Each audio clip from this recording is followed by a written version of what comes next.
Jezreel, donde Dios siembra.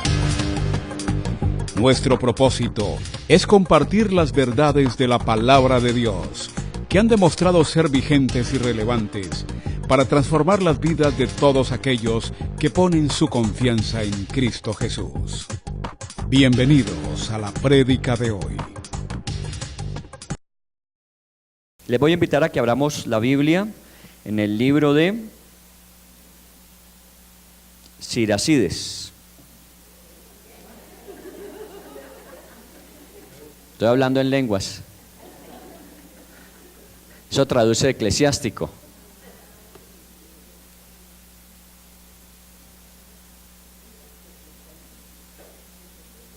Es que el autor de ese libro era hijo de Sirá, por eso se llama Siracides.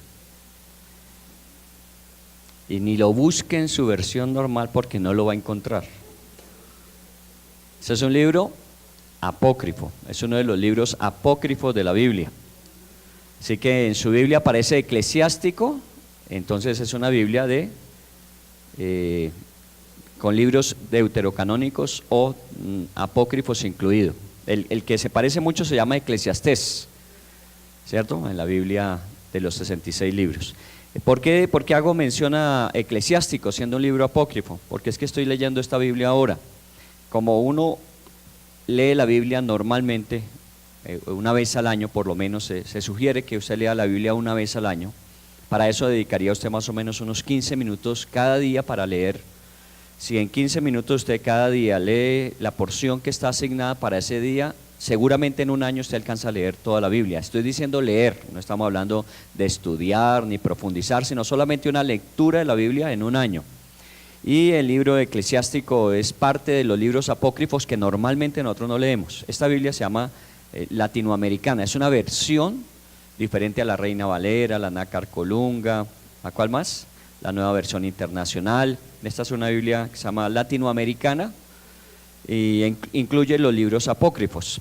Pero no, solamente era molestándoles que buscaran a Siracides porque seguramente no lo iban a encontrar. Busquemos el libro de Hebreos.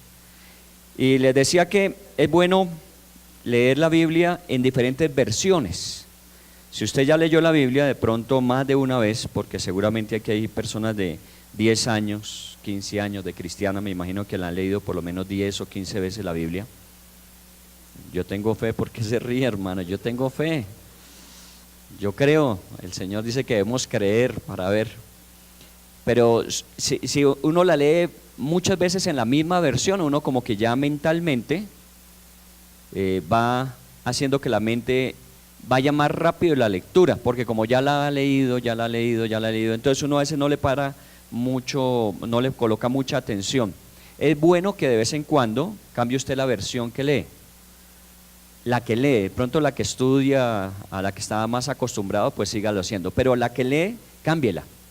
Y verá que cuando usted lee en otra versión, siendo la Biblia como palabra de Dios solamente otra versión, le permite aún ver cosas que de pronto no pasa por alto en las versiones tradicionales o porque ya la mente está muy centrada en lo que siempre ha leído. ¿Está bien? Entonces, esta vez yo voy a usar el libro de Hebreos. ¿Alguna vez lo ha leído? El libro de los Hebreos. Bueno, el que no lo ha leído tiene la oportunidad en este mes de diciembre largo. Vamos a hacer un diciembre largo, desde noviembre vamos a irnos hasta diciembre leyendo el libro de Hebreos. Y el énfasis de este mes, o sea, este mes largo, se llama un llamado a perseverar en la fe. Un llamado a perseverar en la fe. El que acabamos de terminar se llama un mensaje de fe y esperanza a través de los salmos. Un mensaje de fe y esperanza a través de los salmos. Este se llama un mensaje a perseverar a través del libro de los Hebreos. Más bien la carta a los Hebreos, porque más que un libro es una carta. Así que le voy a invitar a que lo lea y si puede, ya lo ha leído varias veces en la versión Reina Valera, nueva versión internacional, que es la que más usamos, consígase una versión diferente y léalo en esa versión. Obviamente vaya comparando las diferencias que a veces se encuentran, la forma en que es expresado el mensaje, y cuando tenga alguna duda de algo que usted haya leído y como que no dice lo mismo, revíselo detenidamente y va a ver cuánto se edifica a través del estudio de la Biblia. Yo voy a usar en esta tarde esta versión latinoamericana. Voy a estar leyendo durante todo este tiempo el libro de Hebreos en esta versión, que es la versión latinoamericana. Muy bien, vamos al capítulo 10 de Hebreos para tomar el tema para el día de hoy, Hebreos 10:39. Como es un llamado a perseverar en la fe, el versículo que hoy vamos a centrarnos es el versículo 39 del libro de Hebreos capítulo 10.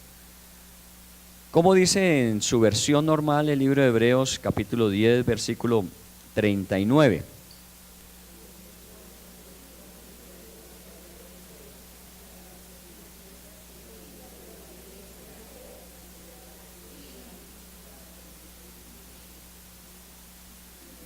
Muy bien, ya acabaron, hay unos que tienen lectura rápida, otros mediana, otros que necesitan aprender a leer, pero bueno, hagámosla al unísono, o sea, vamos a hacerlo todos al mismo tiempo. A cuenta de 3 vamos a leer en la versión Reina Valera, los que tienen la Reina Valera, ¿está bien?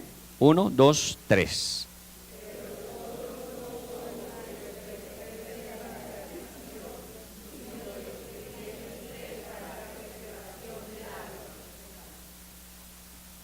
¿Usted de cuál bando es?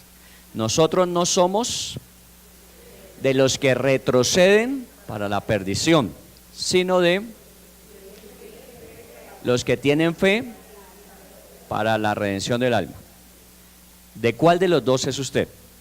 Porque ahí plantea, en ese versículo se plantean al menos 2 grupos de personas. Uno es de los que perseveran y otros son de los que no perseveran. Digámoslo así, algunos de los que retroceden y otros son de los que creen. ¿De cuál es usted en la vida? ¿Qué caracteriza su carácter, su temperamento? ¿Qué caracteriza su vida? ¿Usted es de los que ante las circunstancias adversas, difíciles, ante los desafíos grandes, los retos que uno parece enfrentar imposibles, usted retrocede o usted cree? Muy bien, entonces se aplica la primera parte. Nosotros no somos de los que retrocedemos para la perdición, sino nosotros somos de los que creemos para experimentar la salvación. ¿Está bien? Entonces, ese es el tema del día de hoy. Nosotros no somos de los que retrocedemos. Y espero que sea usted uno de estos que no somos de los que retrocedemos. La vida no es para retroceder, la vida es para avanzar. Siempre la Biblia muestra que nosotros debemos caminar, y caminar quiere decir que avancemos.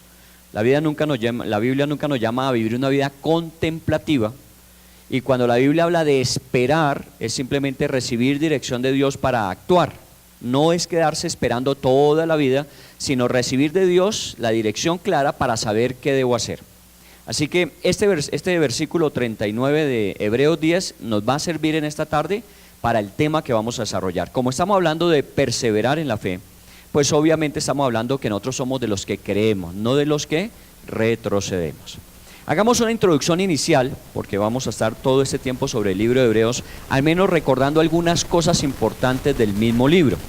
Una de las formas básicas del estudio bíblico implica conocer su contexto próximo. En el caso de si vamos a estudiar Hebreos, hoy vamos a estar Hebreos 10, es bueno estudiar todo el capítulo 10, pero aún mejor estudiar todo el libro de Hebreos, para que cuando yo llegue al capítulo 10 y el versículo que vamos a estudiar del 32 al 39 específicamente, tengamos un contexto general de lo que enseña el libro. Esa es uno de los primeros pasos que uno debe hacer cuando va a estudiar la Biblia, para contextualizar el estudio, para que no hagamos de los estudios particulares o estudios de cortos pasajes el centro de, y descontextualizado muchas veces con el resto del libro. ¿Está bien? Entonces vamos a leer hoy Hebreos capítulo 10, pero vamos a hablar un poco más del libro de Hebreos en general. El autor del libro de Hebreos es, bueno, algunos dicen que Pablo, otros pueden decir que Timoteo, otros afirman que pudo haber sido Bernabé. A ciencia cierta no se sabe quién es el autor de la carta a los Hebreos. No se sabe a ciencia cierta quién es. Parece ser, por lo que dice el capítulo 2 en el versículo 3, que quien escribió el libro de los Hebreos había recibido de los que habían sido testigos presenciales de las palabras de Jesús. O sea, de alguna forma, esta persona fue uno de los discípulos cercanos de los discípulos directos de Jesús. Usted sabe que hubo 12 discípulos, pero también hubo una cantidad de gente que siguió a Jesús, entre ellas muchas mujeres, pero esos estuvieron contemporáneamente con Jesús. Pero hubo gente que creyó después de que Jesús había muerto y resucitado. Y ellos creyeron fue ya por la palabra de los que habían sido testigos presenciales. El autor del libro de Hebreos parece ser que es uno de aquellos que, o a través de Pedro, de Juan, de Santiago, alguno de los discípulos directos de Jesús recibió instrucción. Este no es como Pablo, el autor de este libro no es como Pablo, que él aclara diciendo que Dios mismo le reveló mucho de lo que luego él comunicó. Aunque tuvo alguna comunión con los discípulos, en el caso de Pablo, cuando fue a Jerusalén, al concilio de Jerusalén, cuando expusieron algunas de las diferencias que había entre los judíos y los gentiles, él pudo haber sido instruido, directamente lo hizo a través de Bernabé. Pero en el caso del autor de Hebreos no sabemos quién fue quien le instruyó, pero parece que le instruyó muy bien. Y el autor del libro de Hebreos, si usted me acompaña durante este mes largo para leerlo, el autor del libro de Hebreos conoce muy bien lo que se llaman las escrituras. Y las escrituras en esa época eran básicamente el libro de la ley, el Pentateuco. Necesitan a la abuela. Uno tiene los hijos y los abuelos son los que lo cambian, lo alimentan. Vamos a ver. ¿Está bien? Bueno, entonces el libro de Hebreos fue escrito por alguien que conocía muy bien las escrituras del Antiguo Testamento, lo que nosotros llamamos Antiguo Testamento. Recuerde que estamos viviendo en el año, Jesús, decimos año Domini, Jesús murió cerca del año 30, 33, estamos hablando de los discípulos que siguieron y estamos hablando de la iglesia en el primer siglo, o sea, más o menos vamos hasta el año 100, cuando los últimos libros fueron escritos, sobre todo los libros del Nuevo Testamento. Pero ya estaban escritos los libros del Antiguo Testamento, la ley, los profetas, algunos de los salmos, ya estaban escritos, aunque no los tenían recopilados como nosotros de pronto los tenemos hoy día, que nosotros lo tenemos en la Biblia, decimos estos son los Pentateucos, estos son los históricos, sino que ellos tenían los rollos, obviamente que se usaban en la sinagoga, y estudiaban los libros del Antiguo Testamento. Este autor parece que lo conoce muy bien. Si usted lee el libro de Hebreos, y lo digo por fe, que usted lo va a leer este mes, si usted lo lee, usted va a encontrar que él hace mucha referencia a lo del Antiguo Testamento, porque el libro fue destinado inicialmente ¿a quién? A los hebreos, porque es una carta a los hebreos. Así que si iba a hablar a los hebreos, tenía que hablarle en el contexto de que ellos entendieran lo que les iba a comunicar. En esta carta, por ejemplo, de forma de esas características únicas de los libros, esta carta, por ejemplo, no menciona el término gentil. O sea que el autor no estaba pensando en personas convertidas al cristianismo que no fueran judías. Estaba pensando específicamente en los que se habían convertido al cristianismo, pero que eran judíos. Posiblemente habitaban en Palestina o en Grecia, o podían habitar en Egipto, o podían habitar en Italia. Recuerde que el cristianismo en esos años, 100 primeros años, se empezó a extender. La forma en que Dios permitió que esa extensión se diera fue básicamente la persecución. La iglesia estaba en un proceso de persecución, así que los cristianos que se iban convirtiendo, la persecución les llevó a que se extendieran hacia límites de Israel, las ciudades limítrofes en los extremos, pero luego pasaron a las naciones vecinas y fueron, en el caso como conocemos en la Biblia, hasta Italia, o en el caso hasta Egipto. Y entonces cuando el autor del libro de Hebreos les escribe a ellos, les escribe animándoles para que ellos se mantengan fieles a esa nueva creencia que ahora tienen a través de Cristo Jesús. Porque como hebreos obviamente traen la tradición del judaísmo y toda la práctica del judaísmo. Por eso él hace tanto énfasis en el Antiguo Testamento, porque se supone que si son hebreos, conocen muy bien las prácticas del Antiguo Testamento. Pero él quiere que tengan por encima de esas prácticas un conocimiento claro y preciso de Jesús. Más o menos ¿qué año se puede calcular que fue escrito el libro o la carta de los hebreos? Aquí se menciona mucho de los sacrificios que se hacían en el templo, y de los sacerdotes y el sacerdocio levítico, la tribu de Leví dedicada al sacerdocio. Aquí se hace mucho énfasis en eso.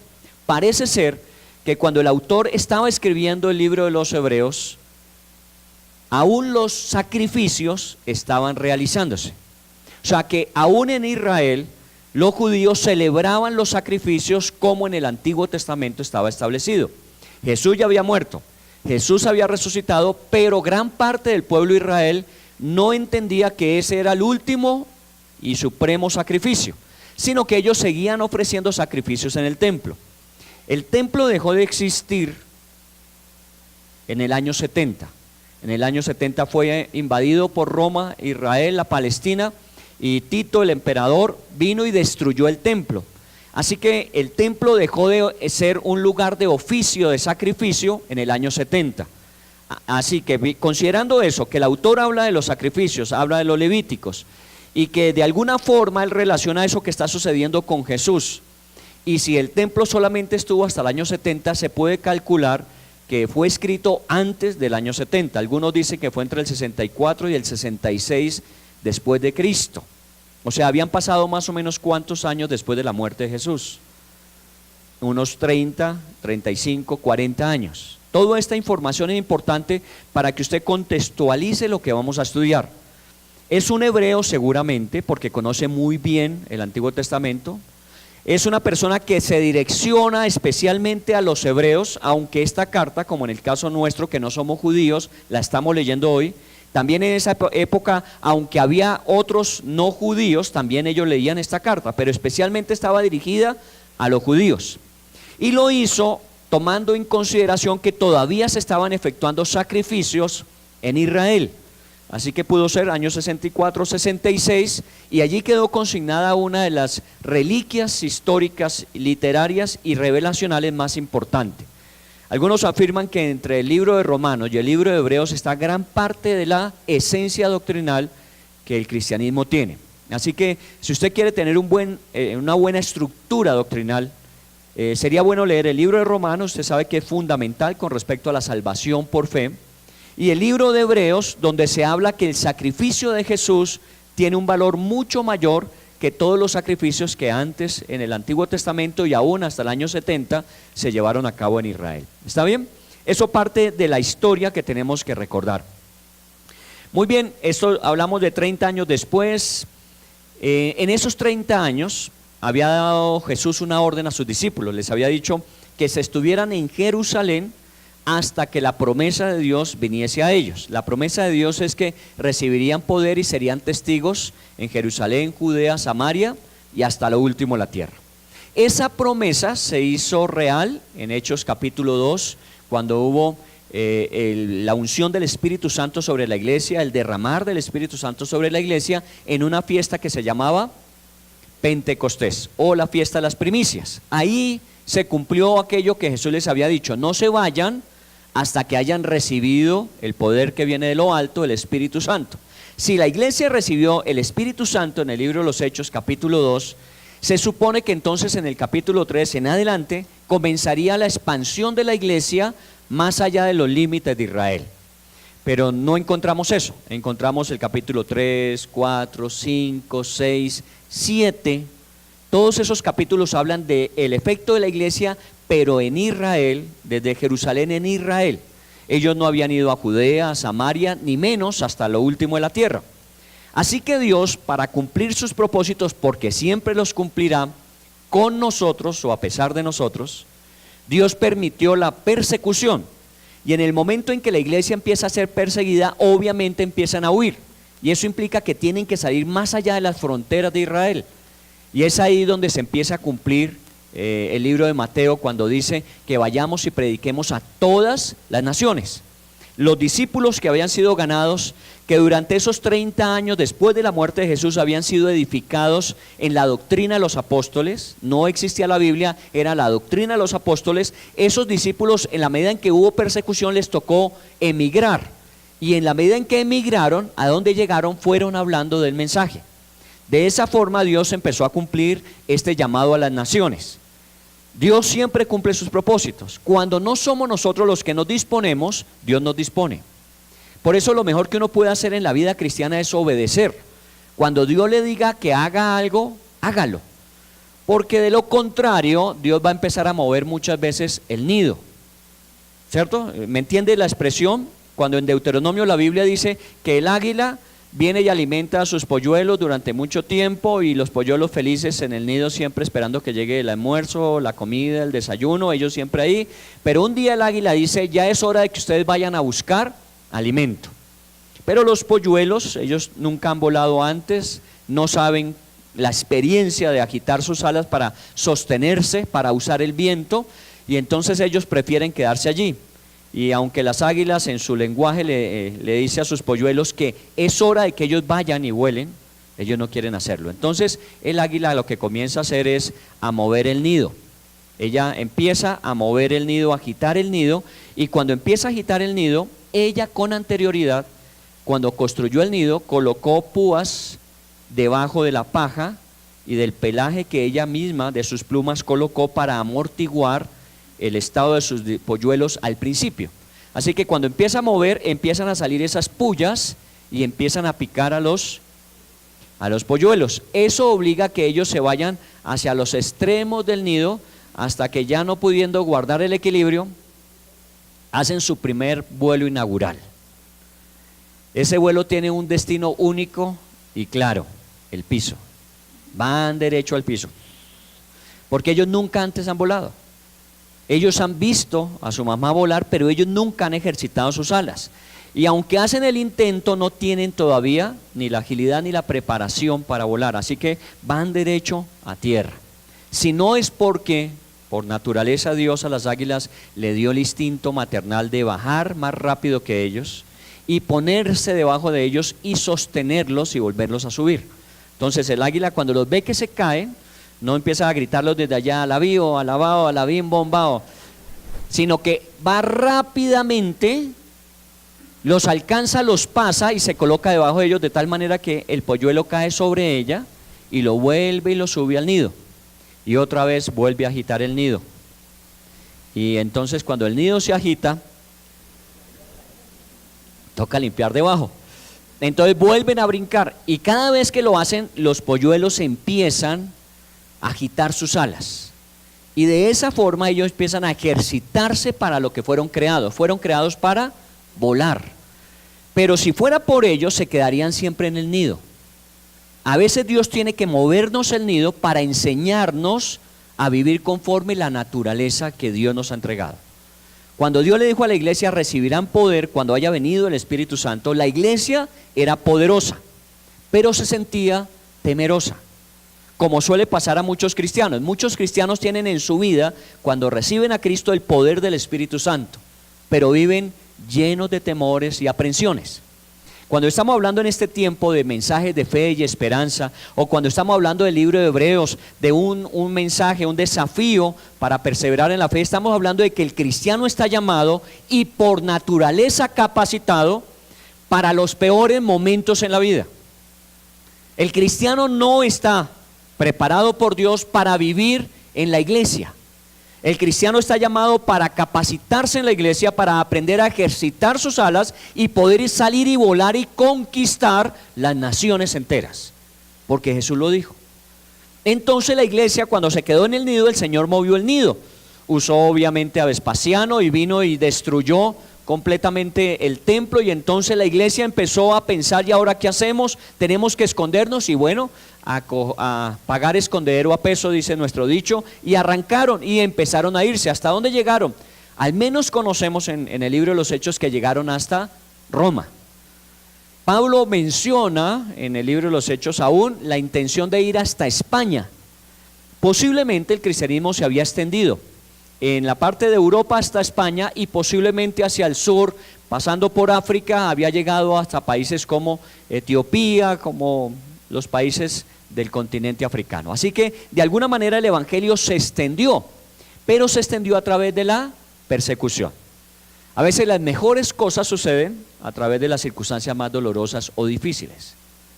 Nosotros a veces esto no lo combinamos bien. Nosotros decimos, la vida es buena cuando todo va bien. La vida es buena cuando todo resulta conforme a lo presupuestado. La vida es buena cuando todo lo que yo anhelo lo tengo. Y así decimos que es la vida buena. Bueno, así dice el mundo. El mundo dice que usted tiene una vida buena cuando tiene todas las cosas que usted anhela y desea. Pero la Biblia no habla en esos términos. La Biblia dice que la vida buena es aquella que vive conforme a la voluntad de Dios. Y que siendo a veces en estrechez o persecución, o siendo en abundancia y provisión, la vida buena es hacer la voluntad de Dios, cualquiera que sea el momento en que atravesemos. Recordando el Salmo 34, bendeciré al Señor en todo tiempo. No importa que esté en una cueva, no importa que esté siendo perseguido, no importa que yo puedo bendecir a Dios en todo tiempo. Voy a alabar a Dios porque Dios es bueno y su misericordia es para siempre, Salmo 107.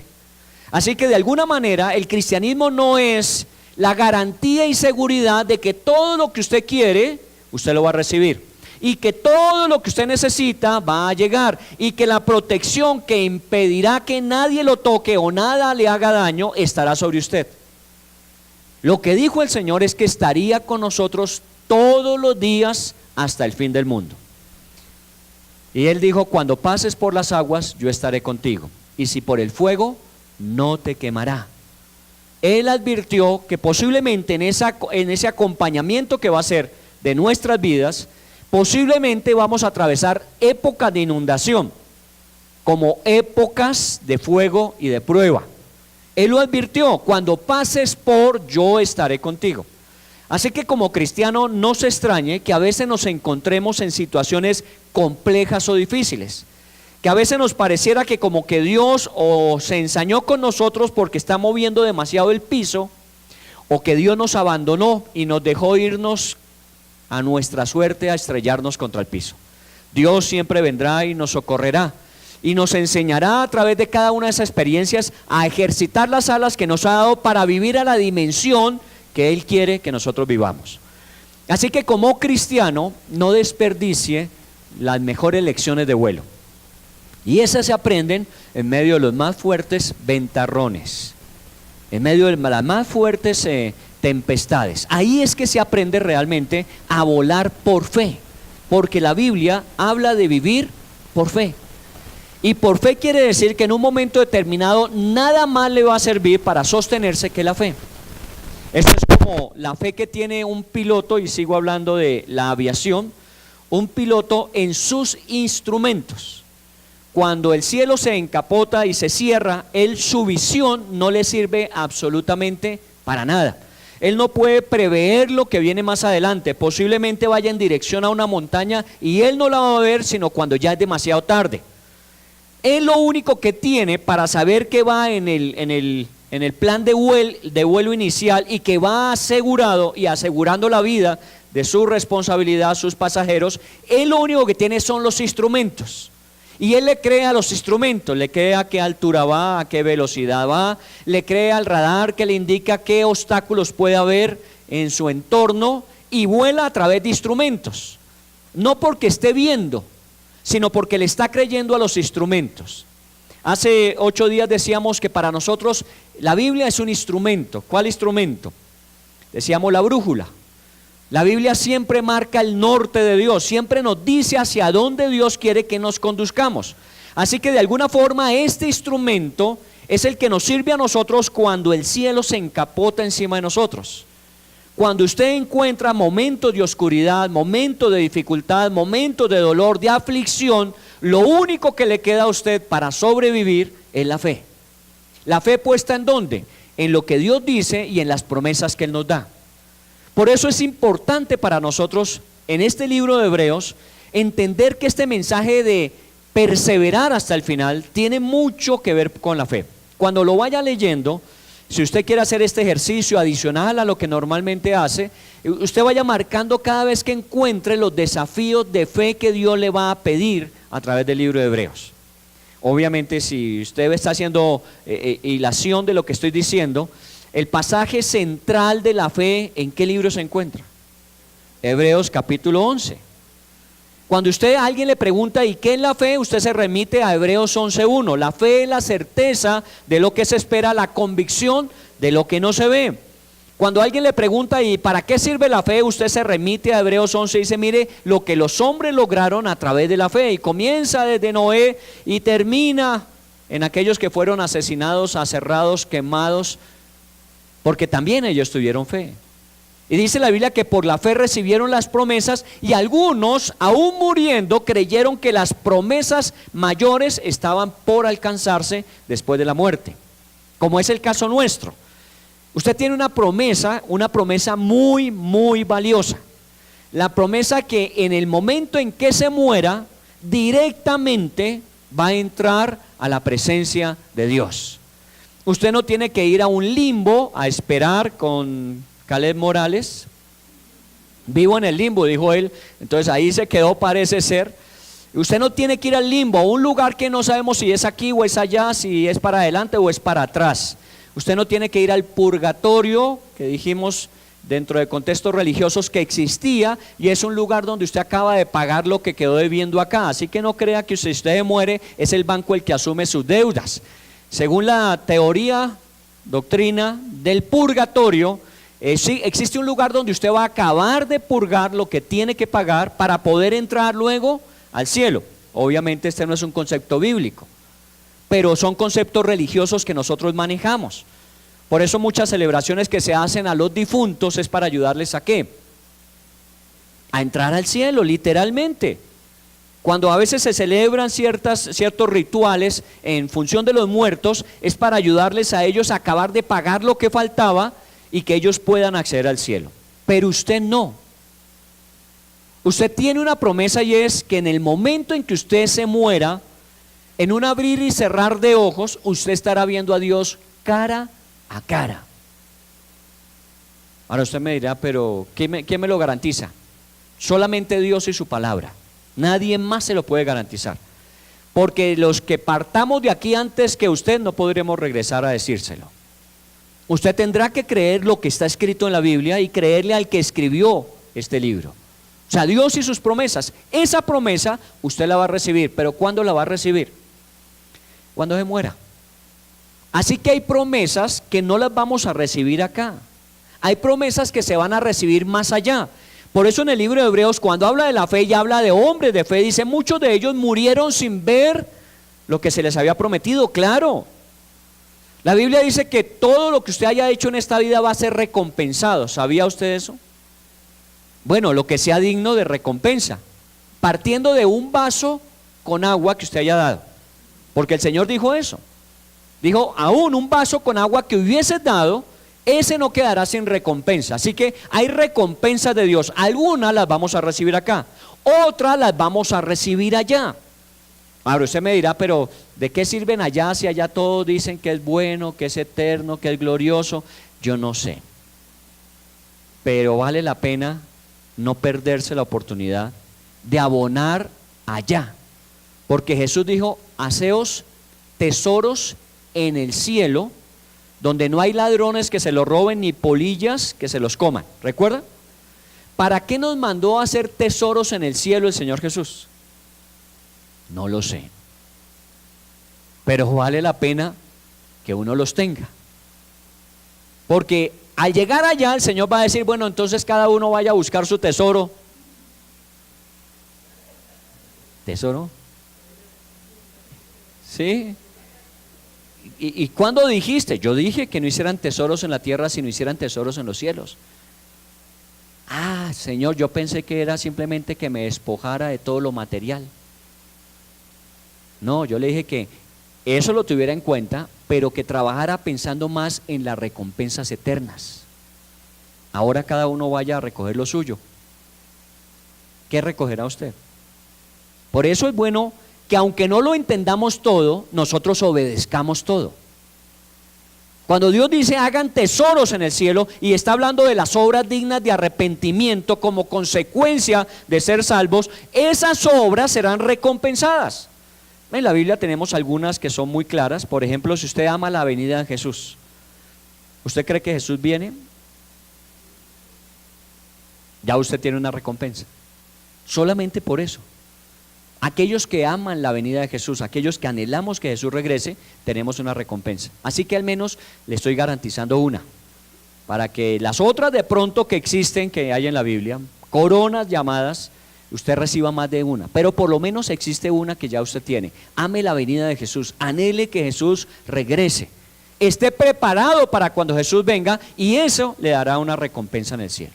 Así que cuando hablamos de la fe, el libro de Hebreos es como el epicentro donde la fe tiene su mejor cocinado. No quiero decir que en los otros libros de la Biblia no se encuentre, sino que este libro de Hebreos, la razón y propósito particular era motivar a través de la fe a los cristianos de los que estaban en esa época, años 60, 70, que habían vivido la persecución, a que perseveraran en su llamado a ser hijos de Dios a través de la fe.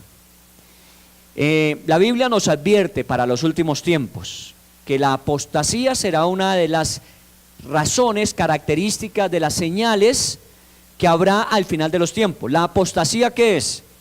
La apostasía es que aquellos que han creído se echan atrás. Literalmente, entonces, según Hebreos capítulo 10, 39, no somos de los que retroceden para perdición. Quiere decir que aún muchos de los que hoy se llaman o asisten a iglesias cristianas, en el futuro van a empezar a marcar paso hacia atrás. No solamente en su asistencia, por eso van a comenzar. Porque el libro de Hebreos es el libro que dice: no dejen de reunirse como algunos acostumbran a hacer. ¿Recuerda? Uno es eso, que uno empieza a echar para atrás y a dejar de congregarse, y en la medida en que usted se va alejando del fuego, aunque usted sigue encendido, porque usted no pierde a Cristo, usted va perdiendo capacidad y poder. Y de alguna manera usted llega a ser simplemente un leño con brasa, pero no con fuego. Hay muchos cristianos que se van a apartar de la fe. Por eso Jesús dijo: y cuando yo regrese, ¿habrá fe en la tierra? Y no habla de los que no creen, porque ellos obviamente no tienen fe. Habla de los que creen y estarán perseverando en la fe al final. Mi anhelo y mi oración y estudio del libro de los Hebreos en este tiempo es para que usted sea uno de los que perseveren en la fe hasta el final. El final puede ser hoy. Hoy podía venir el Señor Jesús, gloria a Dios que lo hiciera. Pero puede venir dentro de 30 años. Y en 30 años mi anhelo es que usted, si todavía ha sobrevivido, usted esté perseverando en la fe como hoy lo hace. Pero yo no le puedo decir qué va a pasar en estos próximos 30 años. Yo no le puedo advertir a usted acerca de peligros que va a enfrentar, situaciones difíciles que va a tener que superar, dolorosas que va a tener que sufrir, pero que en todas ellas Dios estará con usted. Usted tendrá que perseverar a través de todo eso hasta el final, porque esa es la intención de Hebreos. Como los judíos se habían expandido por la persecución y de alguna manera ellos habían perdido el contacto con el templo. Recuerden, el templo para ellos era el epicentro de su adoración. Allí se reunían, allí se congregaban, allí bendecían a Dios, pero cuando se fueron de Jerusalén no se llevaron el templo consigo. El templo siguió en Jerusalén hasta el año 70. ¿Qué fue lo que los judíos hicieron fuera de Jerusalén, fuera de Judea, fuera de Samaria? ¿Qué hicieron hasta lo último de la tierra? Los judíos constituyeron las sinagogas, que era su lugar de reunión, instrucción familiar, instrucción social, instrucción espiritual. Por eso usted en esta ciudad encuentra sinagogas judías. No hablamos de templos. Hablamos de lugares donde se reúnen los judíos para traer a colación su tradición del judaísmo, para vivir conforme a sus costumbres, para ser enseñados conforme a lo que la Biblia en el Antiguo Testamento para ellos enseña. Esa es la sinagoga. Y ellos se reúnen, pero para ellos la nostalgia del templo es muy fuerte. Porque eso es como si usted tuviese una propiedad y de alguna manera usted esa propiedad la perdió por un mal negocio. Se la embargaron porque usted quedó mal en un negocio y le embargaron y le quitaron su propiedad. Y usted tiene que irse a vivir en una casa, obviamente en condiciones muy limitadas, a lo mejor en arriendo, y usted tiene dónde estar bien, quiero decir, tiene techo, tiene que comer, tiene que vestir, y con eso ya usted puede decir que está bien. Porque la Biblia dice que uno está bien cuando tiene que comer, que vestir y dónde vivir, pero usted no se siente como se sentía cuando estaba en su casa propia, ¿o no? Si usted ha pasado por esa experiencia, uno tiene una nostalgia ahí en el corazón, lo que tuvimos y perdimos.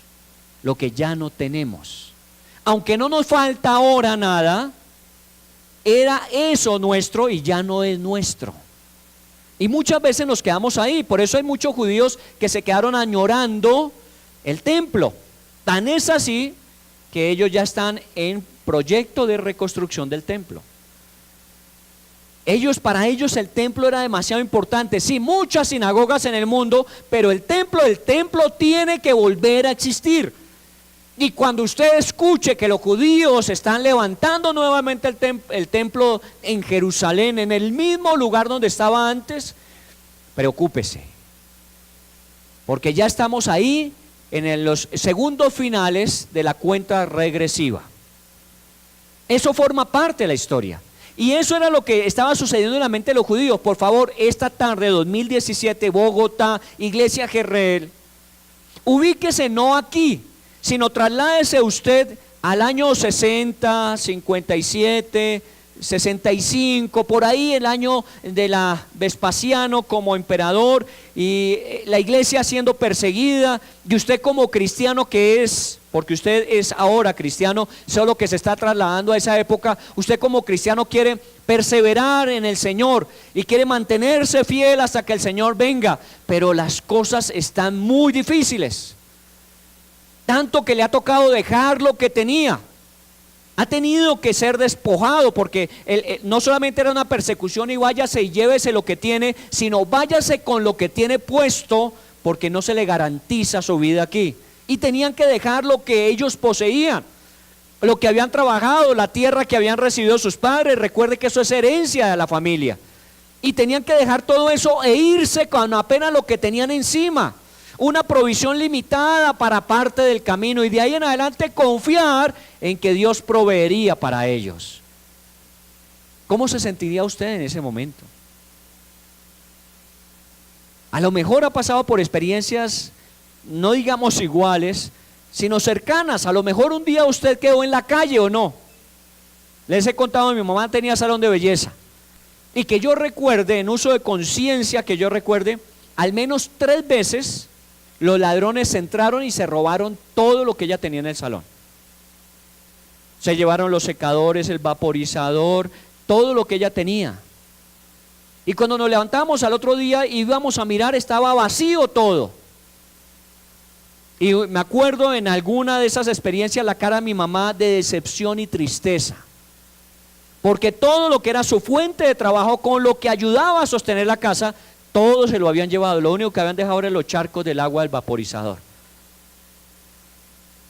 Calle 57, carrera 1415. Ahí fue una de las que más recuerdo. Y esa cara de mi mamá a mí nunca se me olvida. Salir y no encontrar nada, ¿y ahora qué? ¿Sabe qué hizo las 3 veces? Volvió a adquirir todas las cosas y volvió a comenzar. Nunca dejó de trabajar.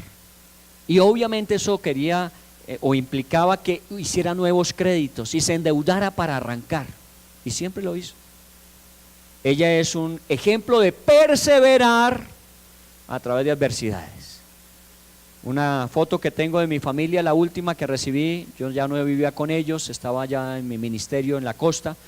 Una última carta que recibí, y en ella venía una foto, estaban mis hermanos que estaban todavía, mi mamá que estaba todavía, y estaban sentados en una escalera, la última casa que ellos habitaron aquí en Bogotá, calle Carrera 50 con la 128A, por el lado del centro comercial Niza, ¿cierto?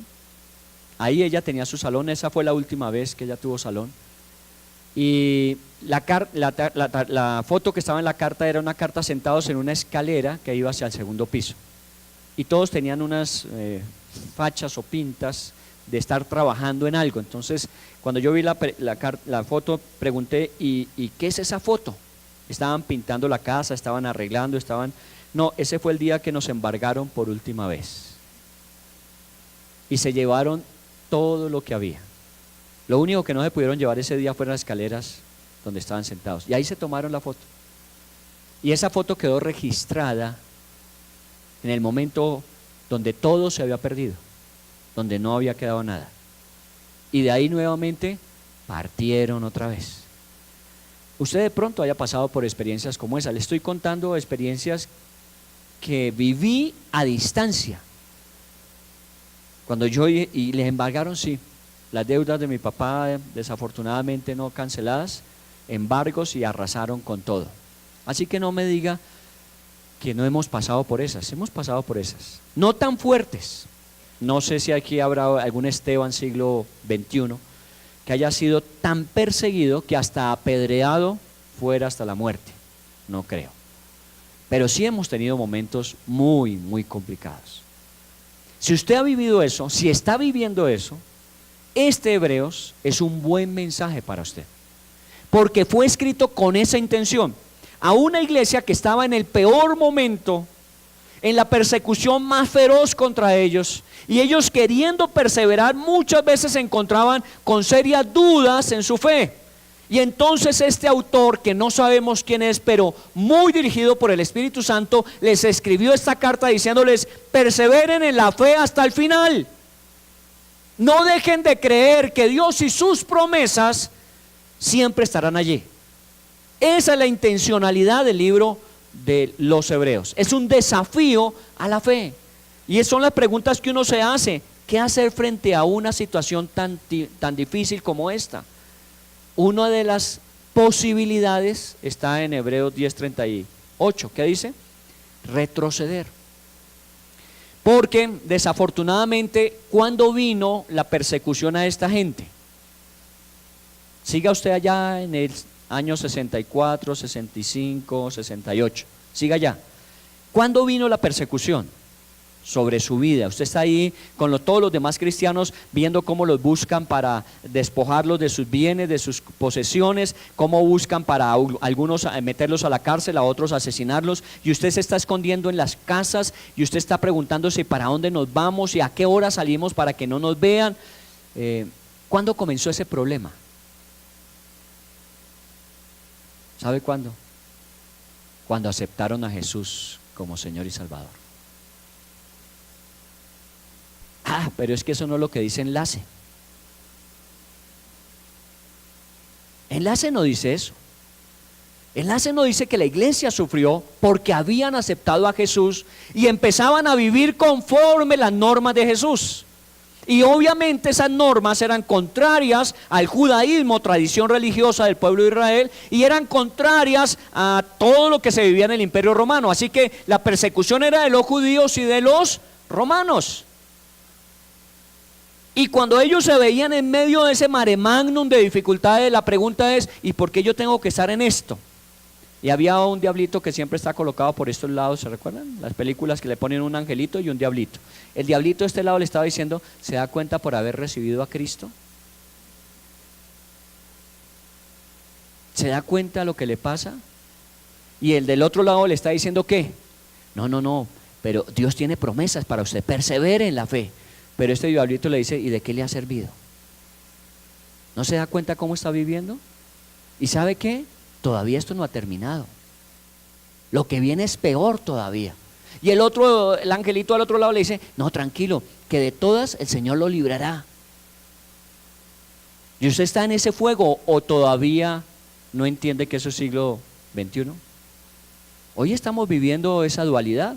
Por un lado, un diablito nos está diciendo: uy, mire, usted desde que se hizo cristiano, porque usted ya no puede hacer chancucos, usted ya no puede mentir, usted ya no puede escaparse de su casa, usted. Y el del otro lado le está diciendo: pero usted vive mejor ahora, y su esposa está más feliz con usted, y sus hijos disfrutan más de su tiempo. Pero el de este lado le dice: ¿pero a costa de qué? Todo ese deleite que usted se está privando de tener, ¿recuerda? ¿Recuerda la monita de ojos claros? ¿Recuerda el billete que le ofrecieron? ¿Recuerda el negocio que si usted hubiese pasado la paladita, eso se le hubieran dado? ¿Recuerda? Eso está viviéndose, ¿o no lo está viviendo usted? Yo eso es lo que escucho muchas veces de la gente en la iglesia. Mire, estoy en un aprieto y yo lo podría solucionar si pago 400 millones a la DIAN. ¿Sí o no? Aquí tengo 2 testigos de ese testimonio. ¿Sí eran 400 millones? ¿Y la deuda era de cuánto? 3.500 millones. Y vinieron y le soplaron un diablito Si me da 400 millones, yo lo borro de la lista. Ah, se me olvidaba decirle, y le evito a la representante legal irse a la cárcel. Porque la representante legal, si no tiene cómo pagar la empresa, a la cárcel. Cuando vino esta señora llamada Paola a decirme eso, yo pensé, ¿qué material le vamos dando desde ahora para que cuando esté en la cárcel pueda compartir con los presos? ¿O no? Uno tiene que pensar es en eso, ¿o no? Ah, no, pero es que 400 con 3,000 y pico, a lo mejor es una bendición de Dios. Disfrazada, claro está, pero bendición al fin y al cabo, no. Paguémoslo y nos quitamos eso de encima, no. No lo pagaron. Y aquí está y no está en la cárcel. ¿Qué hizo la DIAN? Anuló todo el proceso. Segundo, la empresa que llevó a todo ese pleito se pudo vender bien vendida. Y de eso quedó ganancia. ¿Solo por qué? Porque perseveraron en la fe. Y aquí están, siglo XXI, siglo XXI, 2017. Era lo que ellos vivían. Perseveren en la fe, crean. Uy, pero es que esto es muy difícil, esto es muy tenaz, nos van a acabar. De pronto sí, pero van a ir más rápido al cielo. ¿O no son las esperanzas? No, perdón, es que usted tiene que ver ese enlace. Enlace le dice, no, usted se va feliz para el cielo, lleno. No, usted se puede ir bien vaciado. Usted se puede ir bien golpeado para el cielo, pero se va para el cielo. ¿O no? Eso hay que aceptarlo. Ahora, yo no le estoy pidiendo, ni estoy llorando por usted, diciendo, Señor, yo quiero ser un mártir del cristianismo. Mi oración a Dios es, Señor, ya hay suficientes mártires en el cristianismo. Señor, permítenos a nosotros disfrutar de tus promesas hasta que regreses. Porque ya los que murieron eran suficientes, Señor. No sabemos si todavía, y seguramente en el mundo hay muchos que están muriendo como mártires de la fe cristiana. Pero usted y yo no estamos en este momento en esa lista.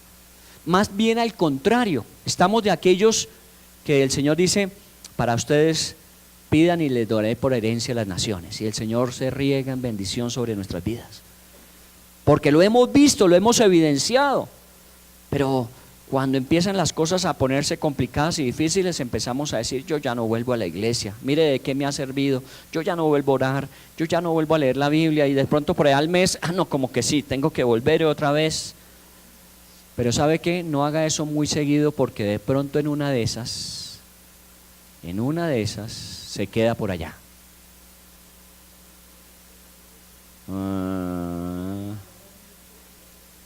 Claro, aquel que le iba huyendo a la muerte y se fue disfrazado a Damasco, y la muerte le dijo, ¿y por qué se estaba demorando tanto? Aquí lo estaba esperando hace rato. Tenga cuidado, es para eso, para que estemos firmes hasta el final. Yo no le estoy diciendo que usted va a perder su salvación. No, yo no le estoy diciendo eso. Usted su salvación la tiene ya ganada en Cristo. Lo que usted se va a perder es vivir el propósito de Dios en su vida, que le va a traer plena realización. Porque cuando uno vive conforme al propósito, no importa cuál sea, obviamente uno vive realizado, y si es necesario morir, morirá realizado. Le oí a Jaimito Parra, que está ya sentado en su puesto de siempre, esta mañana. Él fue fiscal y muchas veces tuvo que hacer levantamiento de cadáver. ¿Y cómo es que le llama, Jaime?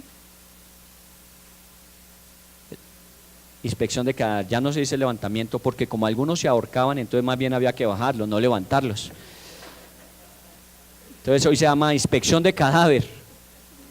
Y él me contaba historias, y es bueno escuchar lo que cada persona tiene que contar. Y él me contaba historias de muchos levantamientos o inspecciones de cadáver que tuvo que hacer de gente que se suicidó, y muchos de ellos eran jóvenes, muy jóvenes. Y tenía que ir a hablar con su familia. ¿Y por qué? Algún caso que me recuerdo lo que me dijo uno, que estaba embebido, un joven embebido en la música rock metálica pesada. Y los papás decían, no sabemos por qué, pero lo único que él hacía es tocar guitarra todo el día en un cuarto con música estridente, y de ahí salió y se suicidó. Un niño que había sido violado, y su violador le dijo, y no solamente lo estoy violando, sino que tengo SIDA. ¿Se imagina? A un niño. Y el niño pensó, fuera de la vergüenza, el dolor de ser violado, tener una enfermedad que me va a matar, y fue y se colgó de un árbol. Suicidio. Estamos viviendo eso.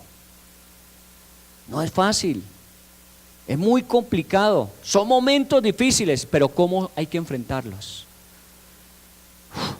La única manera es por fe, perseverando por fe. No hay otra. Entonces, le estoy contando los casos extremos, el suyo de pronto no sea tan grave. Es que a usted no lo saludaron y usted se ofendió y desde ese día nunca más volvió a hablar con esa persona, porque ¿cómo era posible que no le hubiese saludado? Que pasó por encima de usted y ni siquiera fue atento para decirle hola. No lo puede perdonar. Ay, déjese de bobadas, porque créame que eso no es nada, ¿cierto?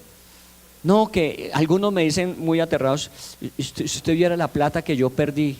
¿Perdiste plata? Sí, yo tenía un negocio y resulta que por las situaciones cambiantes del mercado y todo lo demás, ya no me gané 200 millones, sino me gané 100. Perdí 100 millones. ¿Perdón? ¿Perdiste 100? ¿Ya los tenía los 200? No tenía ninguno. Entonces, ¿qué perdió? No tenía nada. Había la opción de 200 y solamente llegaron 100 y usted dice que perdió 100, usted nunca los tuvo. Pero así somos. Y ahí preguntamos, ¿y dónde está Dios? ¿Y por qué el cristianismo, si enlace, dice que es todo de bendición y siembra uno y semillas da y todo eso se multiplica? No se deje engañar. La vida cristiana dice que de muchas aflicciones para el justo, el Señor de todas ellas lo librará. Y esto es el libro de Hebreos. El libro de Hebreos es un ánimo a esa iglesia difícil, complicada en sus experiencias, pero perseveren en el Señor. ¿Sabe qué creía la iglesia del libro de Hebreos? Lo mismo que nosotros creemos, que el Señor viene pronto. ¿Qué tan pronto? No lo sabemos, nadie lo sabe. Hay algunos que ya les ha tocado empezar a callarse el pico. Esta semana hablé con uno que me decía, es que el Señor viene el 23 de septiembre. 23 de septiembre, dijo. Algunos cristianos habían dicho que el 23 de septiembre de este año el Señor vendría. Y pasó el 24 y yo les decía que llamé a Finlandia rápido para averiguar, como allá termina más rápido el 23, entonces a ver si había venido, porque de pronto comenzó por allá, ¿no? Cuando atrasados vivimos, entonces nos tocaba después, ¿no? ¿Sabe qué? Nadie sabe ni el día ni la hora. Puede ser hoy, puede ser mañana, en 20 años, en 50. Y si el Señor en su misericordia dijera, voy a esperar otros 100 años, ¿qué le podríamos decir nosotros? Aguantaremos. Pero el Señor dijo, pero tranquilo, yo vengo pronto. ¿Qué tal? Esos cristianos vivían así. ¿Sabe por qué fueron capaces de soportar todo lo que se vino contra ellos? Porque el Señor venía pronto. Y entonces ellos todas las de mañana se levantaban en la catacumba, porque en Roma hubo catacumbas. Un día aquí les compartí un estudio de un cristiano que vivió en las catacumbas, es un libro que se encontró y es muy edificante, cómo vivían las catacumbas. Entonces se levantaban de esa mañana de las catacumbas y decían, Señor, gracias porque hoy vendrás.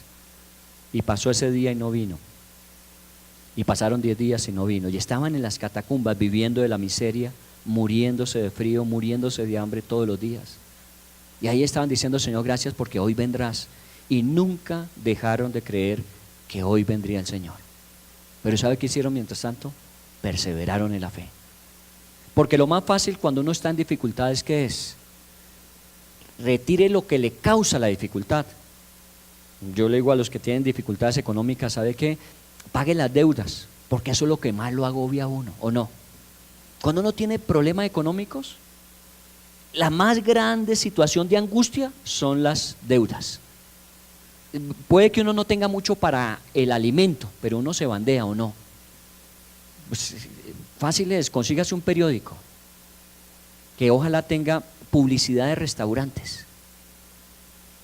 Y cuando le toque tomarse la guapanelita que tiene solamente, o la avenita por la que pudo hacer todo el ahorro y comprar, mire el periódico y diga: Señor, que sepa langostinos, Señor, hoy que sepa langostinos. Y mañana dígale: Señor, que sepa pollo asado, Señor. Porque el Señor no le va a traer ni los langostinos ni el pollo, pero puede que al paladar le dé gusto. Porque es que nosotros creemos que eso no, ¿sí? Cuando usted tenga esas dificultades, lo primero que hace es pague las deudas y verá que usted duerme tranquilo, aunque con hambre. ¿O no? ¿Le estoy diciendo mentira? No, le estoy diciendo, a veces uno se acuesta con hambre diciendo: Señor, no hubo para qué comer, pero ¿sabe qué? Estoy tranquilo, no le debo a nadie. ¿Sabe cómo se quita usted de este problema de que el mundo está contra usted? Jesús lo dijo: tranquilos, si a mí me persiguieron, a ustedes los perseguirán. Entonces, ¿cómo se quita usted ese problema de encima? Aléjese del motivo y razón de su persecución. ¿Quién es? Cristo. Si es estar cerca a Cristo el problema, pues entre más lejos estemos de Él, el enemigo como que nos pierde de foco, ¿o no? ¿No? Sí, así piensan muchos cristianos. Cuando las cosas se le ponen complejas y difíciles, dicen: uy, no, la razón es porque yo me volví cristiano, porque yo sigo a Cristo. Entonces, ¿sabe qué? Yo me alejo de eso y vuelvo a mi antigua vida y yo voy a estar bien. ¿Sabe qué? Va a estar bien peor, ¿o no? Si aquí es difícil con el Señor, ¿cómo será aquí con los mismos problemas y sin el Señor? Es más difícil, es peor. Pero esa es la forma en que nosotros razonamos. Y eso nos pasa a todos. Y estoy hablando del 2017, no estoy hablando ya del año 65. Estoy hablando del 2017. Ellos decían: Señor, ven pronto, pero no viene. Señor, ven pronto, pero no viene. Señor, ven pronto, y nunca vino. Cuando yo recibí a Cristo en el año 74, una de las cosas que más me impactó es el mensaje de que Cristo viene pronto y hay que cambiar el mundo. ¿Sabe por qué tanta gente de esa época que se convirtió a Cristo dejaron sus carreras? Óscar Gutiérrez, director de la sede en Castellana, ¿saben qué semestre estaba en ingeniería mecánica? 9º. Y él dejó su carrera en 9º semestre de ingeniería. ¿Sabe por qué? Porque Cristo venía pronto.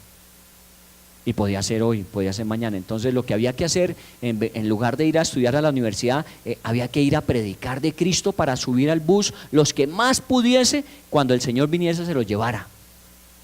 Ya han pasado 40 años. Por eso hoy le decimos a los estudiantes, bachilleres que dicen: yo quiero servirle al Señor, termine la carrera.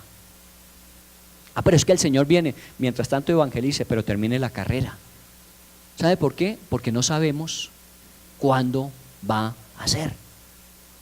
Los empresarios que me dicen: oiga, yo como que quiero cerrar ya la empresa porque eso el Señor viene y esa empresa es un dolor de cabeza. No la cierre. Pídale a Dios sabiduría, organícela y destínela para la gloria de Dios y actúe de aquí en adelante como un empresario que vive para la gloria de Dios a través de su empresa, pero no la cierre. Ah, pero es que es muy difícil, es que en Colombia el país no favorece al empresario, sí, eso lo sabemos todos. Pero usted no depende del país, usted depende del Señor. Y el Señor es el que provee para todo lo que nosotros necesitamos. No importa que haya sequía o escasez, el Señor siempre manda agua y provisión de alimento. Así que depende de la fe. Estamos hablando de un tema que para usted puede ser muy importante. Por favor, este tiempo léase el libro de Hebreos y estudie todo lo que a través del libro de Hebreos muestra el autor. Cristo es superior a todas las cosas. ¿Usted lo cree? Cristo es superior a todo. Cristo está por encima de todo. Mire, la Biblia dice en el libro de Filipenses que Él se humilló haciéndose hombre, siendo Dios. ¿Recuerda? Y no se quedó enredado siendo Dios, sino que dijo: me despojo de ser Dios y me hago hombre. Y haciéndose hombre, bajó a una condición todavía más abajo, que se llama siervo de los hombres, al punto de que fue llevado a la cruz como un vil asesino para dar su vida por nosotros en la cruz, en plena vergüenza. ¿Recuerda? Oprobio, vergüenza. Ahí murió Cristo Jesús, bajó desde el cielo y se fue hasta lo más profundo. Usted no ha pasado por eso ni tendrá que pasar por esas, pero Jesús lo hizo. Ahora, cuando eso sucedió, la Biblia dice en Filipenses, al que bajó hasta lo sumo, Dios lo exaltó hasta lo sumo. ¿Qué nombre se le dio a Jesús después de la resurrección? Es Señor. El término Señor de Jesús no es antes de la resurrección, es después. Una vez que bajó, dice la Biblia, al que se humilla, Dios lo exalta. Y Dios lo exaltó y lo puso por encima de todas las cosas. Y le dio un nombre que es sobre todo nombre, para que en el nombre de Jesús se doble toda rodilla y toda lengua confiese que Él es el Señor. Eso fue después de la resurrección. Pero le tocó ir hasta lo sumo para ser exaltado hasta lo sumo. Eso hizo Jesús por nosotros. Y eso es una de las experiencias más importantes en la Biblia. Porque Él que bajó y experimentó todo lo que usted y yo podemos vivir, porque la Biblia dice en el libro de Hebreos, usted lo va a encontrar, dice que Él experimentó todo lo que nosotros podemos experimentar en la vida. Él experimentó eso. Toda la vergüenza, el dolor, la aflicción, Él la experimentó y mucho más. Dice que cuando llegó a ese nivel donde solo estaba en la cruz, dijo: Dios mío, ¿por qué me has desamparado? Pero luego que dijo: Padre, encomiendo a ti mi espíritu, y murió, al tercer día se levantó entre los muertos para probar que Dios había aceptado su sacrificio por nosotros, y a Él se le dio todo reconocimiento y gloria. Él pasó por esas. Él es superior a todo. Cuando usted dice en el nombre de Jesús, no es como cuando uno le dice a veces a la gente cuando se despide que Dios lo bendiga. Ya uno lo dice casi que naturalmente.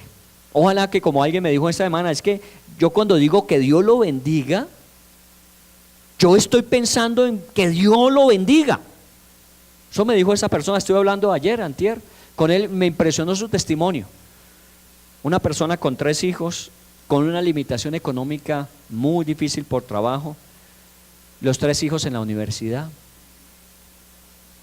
O bueno, cuando ya iban a entrar a la universidad, ¿y qué quieren estudiar? Uno dijo: no sé qué cosa, y entonces él dijo: pues las únicas que hay para eso son los Andes, la Libre, la Nacional. Bueno, apuntémosle a la Libre y la Nacional. Pero el hijo le dijo: no, papá, yo quiero los Andes. Pues yo también quisiera, pero aterrice, nosotros no tenemos para los Andes. No, no dijo eso. Dijo: bueno, oremos a Dios. Ese fue el hijo mayor. La segunda, por el estilo, Andes. Y el tercero, Javeriana. Les contaba hace 8 días que si usted suma 3 semestres de algunas carreras hoy día, pueden ser 50 millones de pesos semestral. ¿De dónde? ¿De dónde saca uno un salario para pagar 50 millones semestral? Muy difícil. Pero él le creyó a Dios. ¿Y sabe qué? Su hija salió del colegio, de un colegio en una ciudad intermedia, no está en Bogotá, una ciudad intermedia, y sacó el mejor resultado de los exámenes del Estado. Y le dieron beca a la universidad que escogiera. ¿Cuál? Los Andes. La segunda salió y en el examen no le fue tan bien como al primero, pero le dieron media beca. ¿A dónde? Los Andes. Y el tercero sí, de pura gracia, el Señor se lo llevó para la Javeriana. Y él me decía: explíqueme, ¿yo de dónde saco plata para esto? Yo no tengo. Pero Dios inventó la manera de darme todo lo que necesito. Porque nunca les dije a mis hijos: no se puede. Si uno tiene fe, todo es posible. Pero tiene que creer. Perdóneme, yo les respeto y hay gente que me dice: no, es que yo ya estoy haciendo ahorro para mi hijo, para la universidad, porque en esa época, si hoy vale 50 millones, esa época valdrá como 300 millones, ¿y quién va a pagar 30? Yo estoy ahorrando desde ahora. Ay, ¿cuánto tiene tu hijo? No, todavía estamos planeando.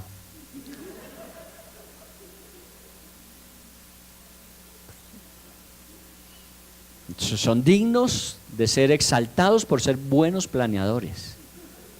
Pero creo que la fe está embolatada en alguna parte del camino.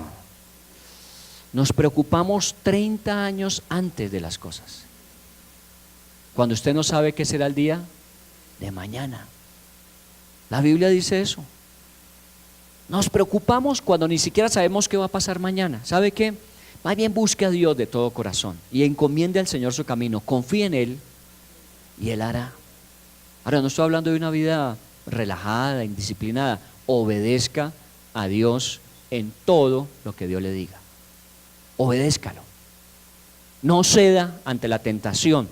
No ceda ante, nos acomodamos a la sociedad. Si la sociedad dice que es así, así es. No, no es así.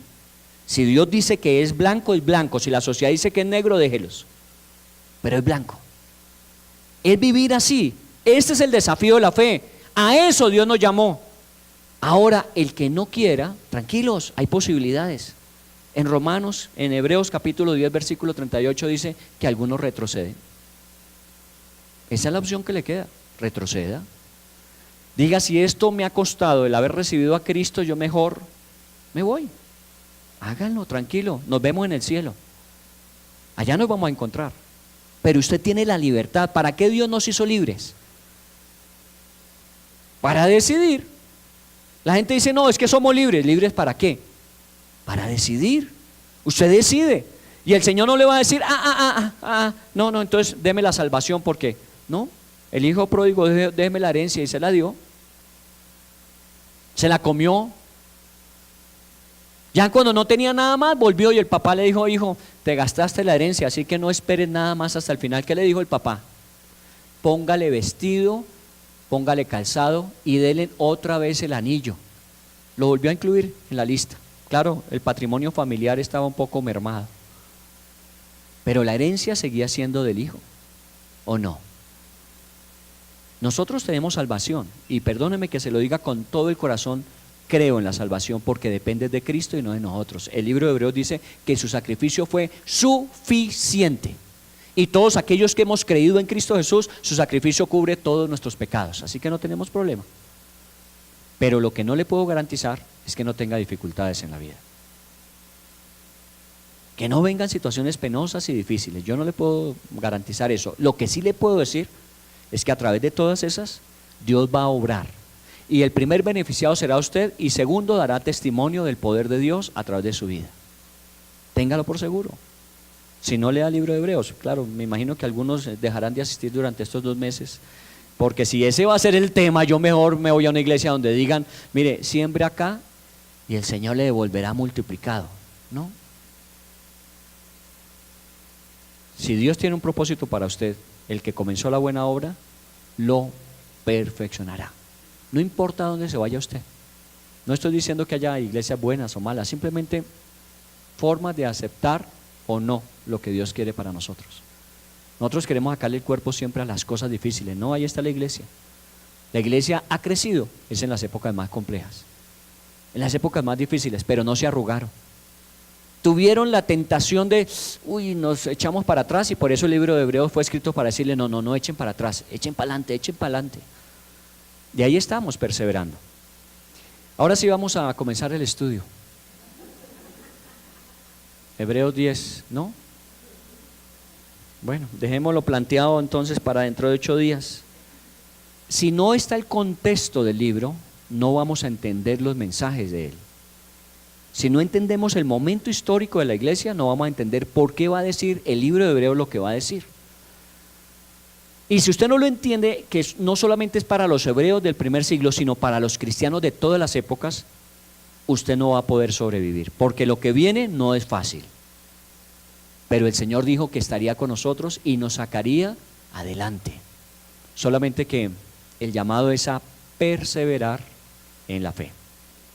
De hoy en 8 días comenzamos Hebreos capítulo 10, versículos 32 al 38. Por ahora el 39, por ahora el 38 dice, nosotros no somos de los que retrocedemos. Grabes esa frase. Nosotros no somos de los que retrocedemos. Mejor dicho, dígalo así, vea, yo no soy de los que retroceden. Yo no soy de los que retroceden. Yo soy de los que creen.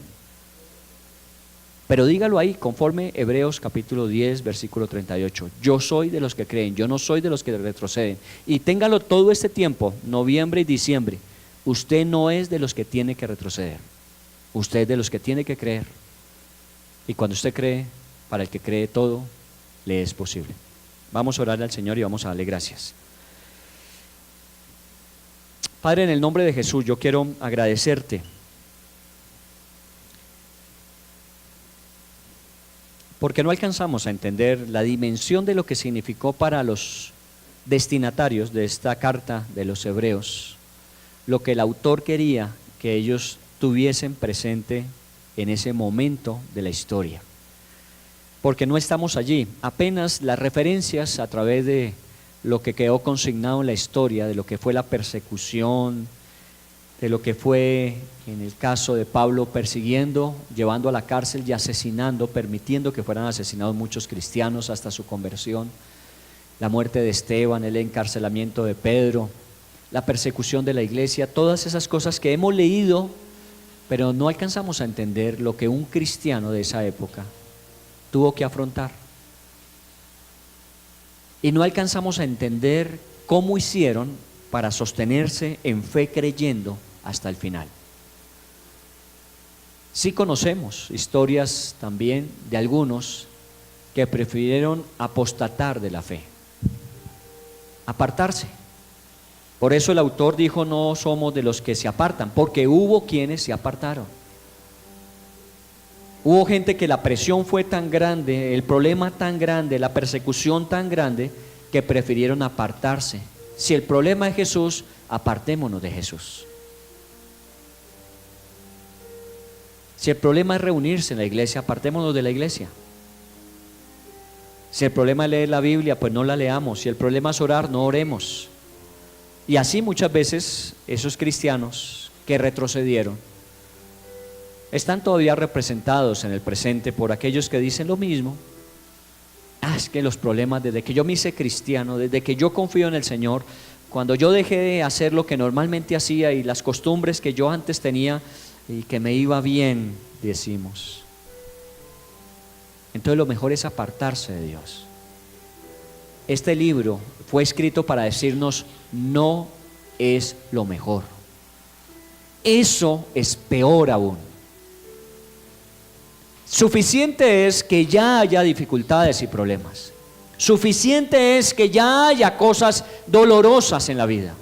Suficiente es. ¿Para qué le agreguemos el vacío de la relación con Dios? Al menos estar en comunión con el Señor nos produce lo que este autor quería: que el pueblo de Dios tuviese ánimo, que perseverara en la fe, que saliera adelante con las promesas que Dios había dado. Y así lo hicieron.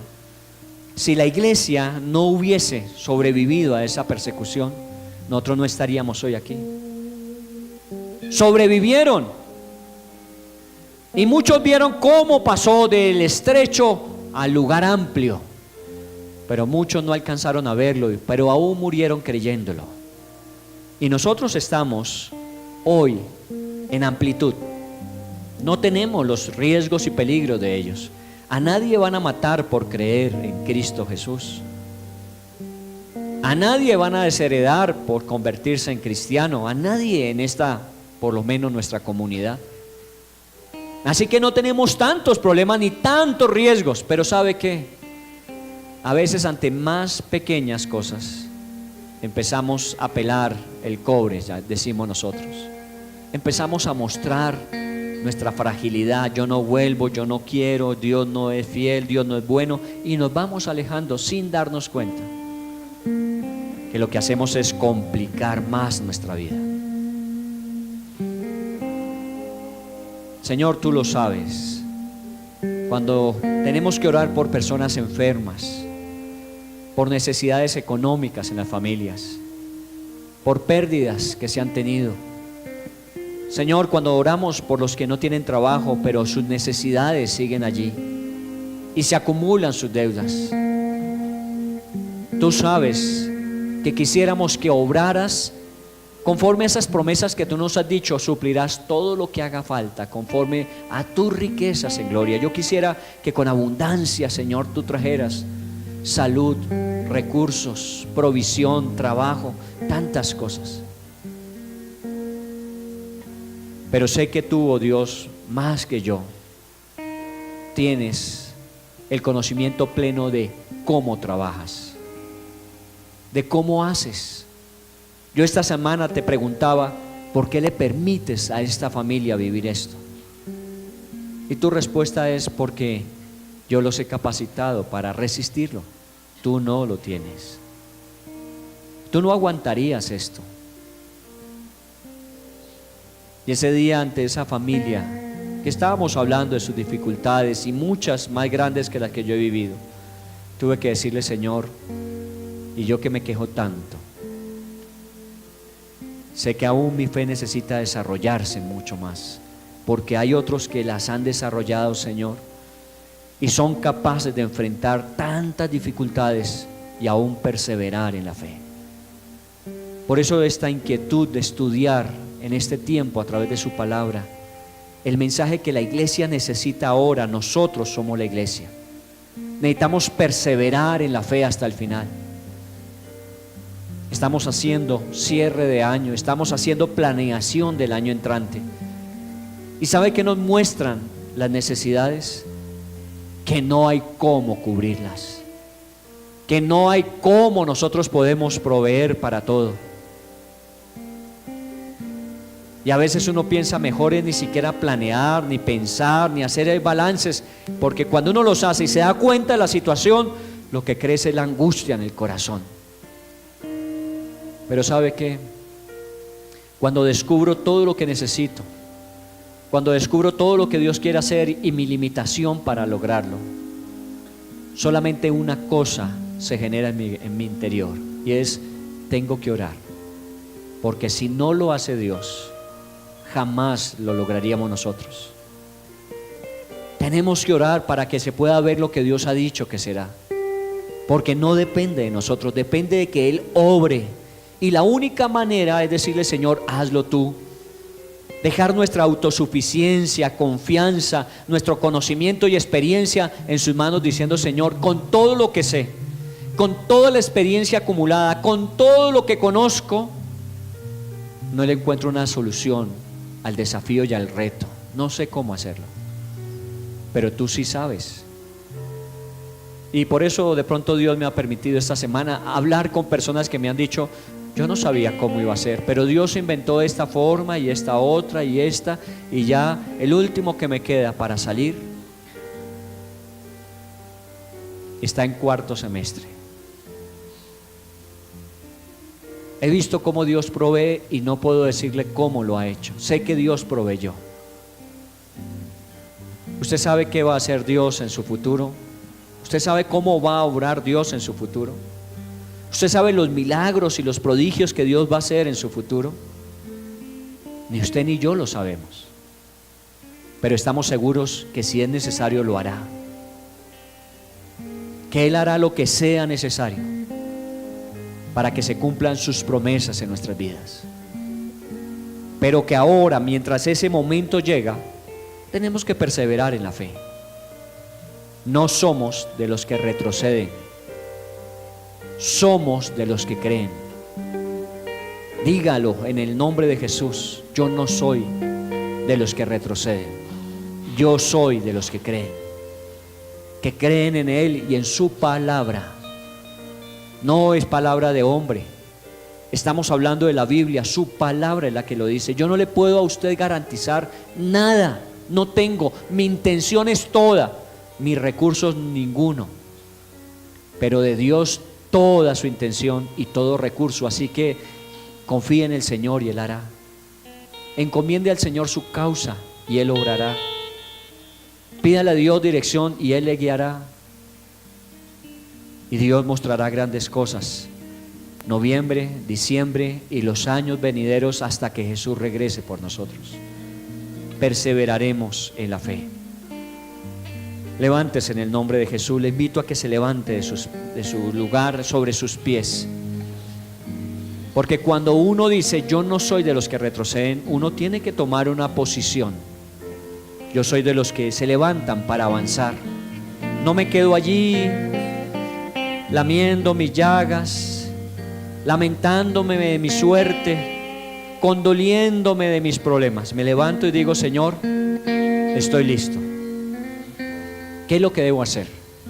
¿Cuáles son las instrucciones a seguir? Tú eres el que conoces el camino, yo voy a escuchar tu voz. Tú me dirás y yo actuaré, Señor. Aquí estoy listo, estoy preparado sobre mis pies. Quiero creerte y quiero avanzar en fe. Y seguramente Dios va a indicarle paso a paso lo que tiene que hacer. Y cuando lo haga, usted obedezca. Obedezca. No se ponga ni a razonar, no se ponga a argumentar, no deje que las emociones tomen el control. Créale al Señor. Y conforme a su palabra, lo que Dios le diga, actúe. Y seguramente grandes y maravillosas cosas va a haber de Dios. Una vez más, yo no soy de los que retroceden.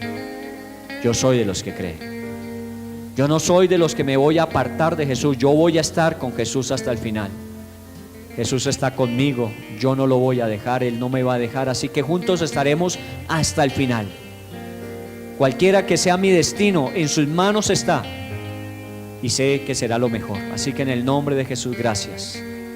Gracias por todas las cosas que tú traerás sobre esta iglesia, sobre cada familia, sobre cada persona en cada familia.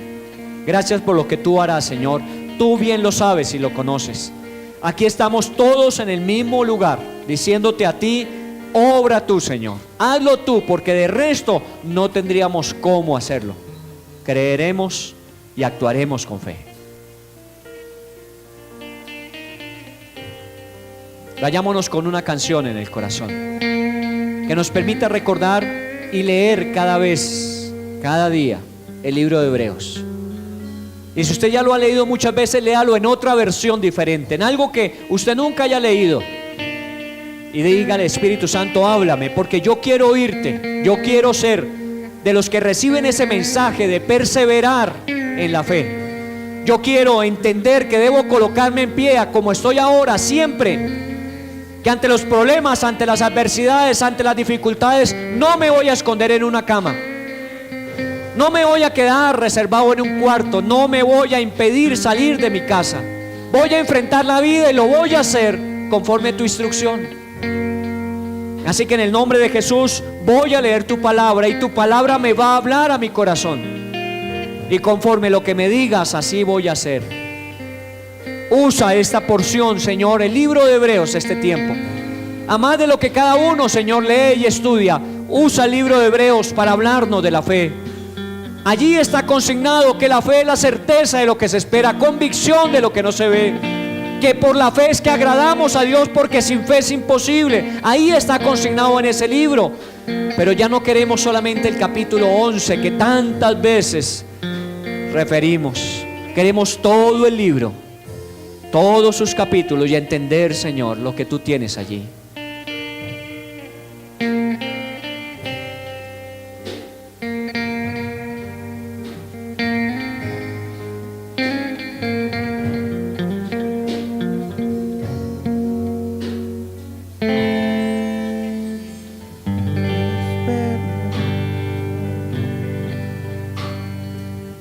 Success.